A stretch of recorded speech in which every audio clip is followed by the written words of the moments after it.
I've been in recovery for pretty much 4 years, and I've managed to not have to do this in all that time. So it was about time. So yeah, quick story time, I suppose. Yeah, I was born in Japan of diplomatic parents, French Canadian parents, and yeah, first memories were pretty much moved around a lot as a baby, and yeah, just outside of Toronto, having to make friends, learning English, and that's the first memories, and that's pretty decent from what I can recall. Ended up moving to Ottawa for first grade, and that's when, yeah, everything really started.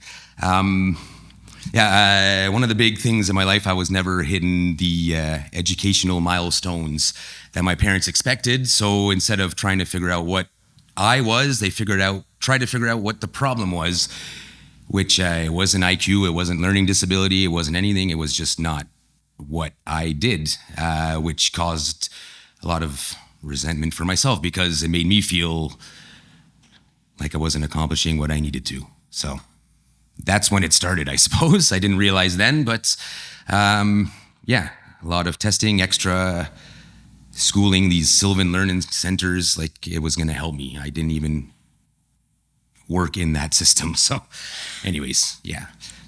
By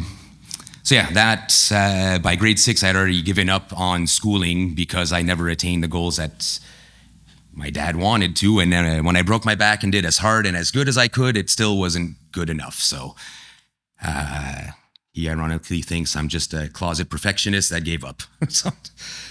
When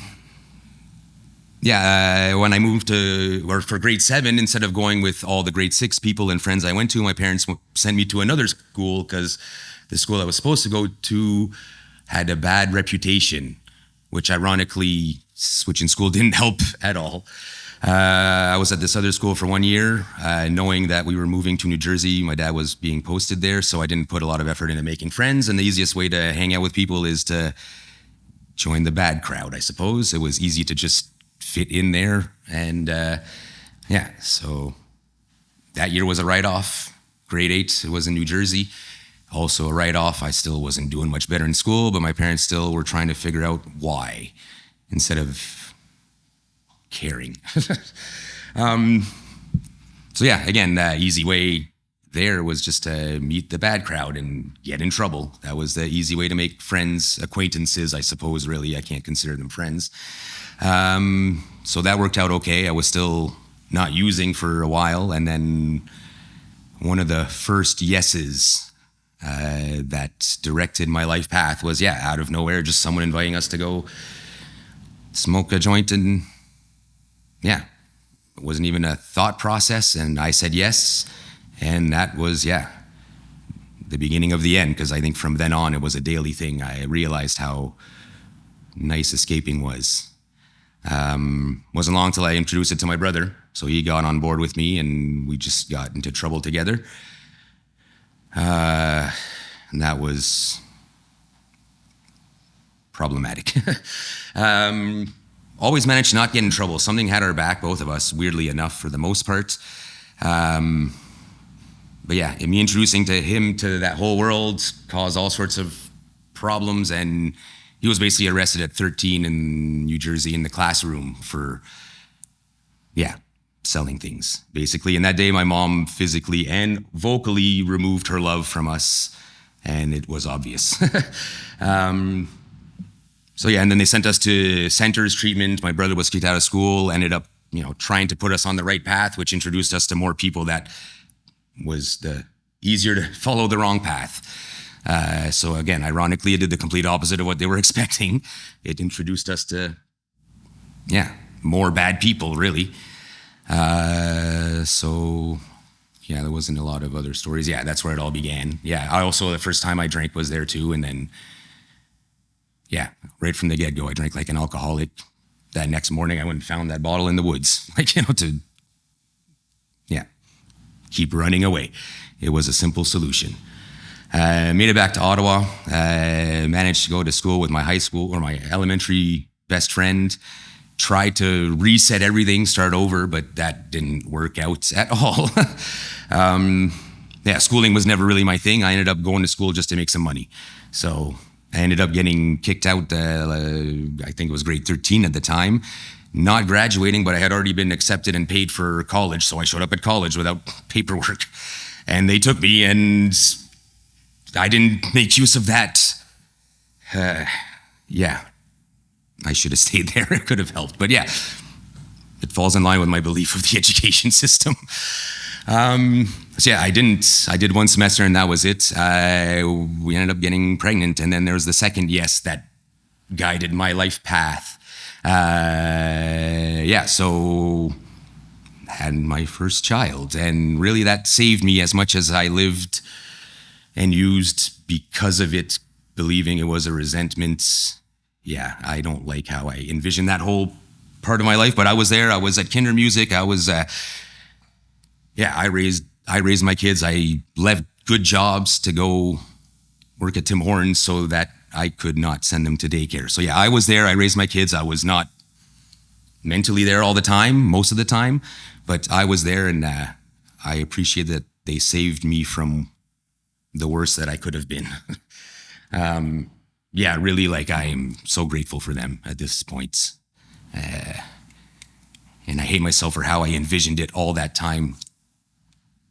Anyways, yeah, that's therapy stuff. But it's why I used as well, because I thought they were the reason I was how I was. Yeah, I'm an angry person. But yeah, they did save my life, and I appreciate it. I managed to pull it off for years. My ex-wife was also using. It was all kind of in check, but not really. It was just a lie to ourselves, and we just made it work. Until I started getting sick from actually just marijuana use, cyclic vomiting stuff, having to get admitted. A friend told me there's now ads on radio for this, but yeah, like, I've had to almost get dialysized because of my foolishness. And yeah, that would keep me clean for a little bit, but I always try to go back to controlled, and then it never stayed controlled. It just is what it is. It's how I am. So yeah, I missed birthdays, I missed trips, I missed a lot because of that sickness, and it still didn't keep me from using. A few years before COVID hit, out of nowhere, I had an arthritis reaction. So my knee just grew to the size of a watermelon and needed tending and draining, and ended up having, what are they called? I don't know, the doctor. Anyways, I was prescribed an insane amount of medicine for my pain, which was actually strategically worded because of the ex-wife who's a nurse. She managed to kind of con the doctor, and they didn't question. So that was crazy. I ended up not really using it and supplying her, and kept that in check because someone had to keep the family going. So I don't know how I pulled that off, but she ran off the rails, ended up at a center. Halfway through, she ended up calling me to say that the only way she could stay sober and that everything could work out is if I showed up at the center. And that was the third yes that directed one of the big yeses that directed my life path. And I went there without any questions asked. I was hoping for it to happen. I think I'd been waiting for years for someone to save me, but ironically, it wasn't for me, it was for her. So it's never for me. So that worked out. 2 minutes, okay. So I was in recovery for quite some time. It's been about 4 years now. I ended up developing full alcoholism, getting arrested for the first time ever because my oldest called the cops on me, which I am proud of her for having the strength to do that. And I took it, and I wasn't experienced. I just lived. It was fun. Out of nowhere, this guy introduced himself into my life through the shop. Mike, he's my earth angel. He's the one that saved me when everything went sideways. I didn't realize how much he was involved in my life, but for 6 months, he was just there at the shop every other day, just chatting me up. Till the day I did hit a wall, lose my mind, and he's the one I called, even though my family was all around me. Ex-wife, parents, my brother, and no one knew who this guy was, and I put all my trust in him because in the state of mind I was, the only trust I could feel from the people that loved me and was in my life was the trust that I would mess things up. And luckily, they just followed along and let Mike take care of that. And he really saved me and kept me on track. Tomorrow, it's been 9 months, actually, since I did step through these doors, and it's been the only real hardcore 9 months of sober work I've done in the 4 years, I followed the path, but it wasn't sinking in until, it all sunk in, collapsed, and then came back to where I'm at now. It kind of needed to happen, unfortunately.